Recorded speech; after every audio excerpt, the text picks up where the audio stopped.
Megastar Shakib খানের আসন্ন cinema soldier, যেটা নিয়ে অলরেডি শাকিব ভক্তরা অনেক এক্সাইটেড। তো গত 2 দিন ধরে শোনা যাচ্ছিল সোলজার সিনেমাতে নাকি নেগেটিভ রোলে দেখা যাবে চঞ্চল চৌধুরীকে, কিন্তু মজার বিষয় হচ্ছে চঞ্চল চৌধুরী নাকি এই সিনেমাটাকে রিজেক্ট করে দিয়েছেন। কিন্তু এই নিউজটা শুনে নেটিজেনরা ছড়াচ্ছে নেগেটিভ গুঞ্জন। কিছু মিডিয়া রিপোর্টসে বলা হচ্ছে তবে কি শাকিব খানকে রিজেক্ট করে দিলেন চঞ্চল চৌধুরী, কিন্তু কি আর করার, নেটিজেনদের কাজই হচ্ছে গুঞ্জন ছড়ানো।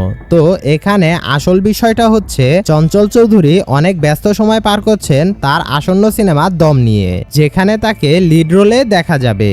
অন্যদিকে আবার রায়হান রাফি ও সিয়াম আহমেদের হরর কমেডি জনরার সিনেমা আন্ধারেও চঞ্চল চৌধুরীকে দেখা যাবে। তো এইখানে মেন কাহিনীটা হচ্ছে নির্মাতা রায়হান রাফির আন্ধার সিনেমাতে চুক্তিবদ্ধ হওয়ার পরে সোলজার সিনেমার প্রপোজাল পেয়েছিলেন তিনি, সেই জন্য তিনি একসাথে এতগুলো সিনেমার শুটিং শিডিউল দিতে পারবে না বলে তিনি সোলজার সিনেমাটা রিজেক্ট করে দিয়েছেন। তবে সোলজার সিনেমাতে এখন চঞ্চল চৌধুরীর বদলে ছোট পর্দার জনপ্রিয় অভিনেতা মাহফুজ আহমেদকে নেওয়া হয়েছে এবং খুব শীঘ্রই এই সিনেমার শুটিং শুরু করা হবে। তো আপনার কাছে কি মনে হয়, মাহফুজ আহমেদ কি চঞ্চল চৌধুরীর চেয়ে ভালো পারফর্ম করতে পারবে? অবশ্যই কমেন্ট করে জানাবেন।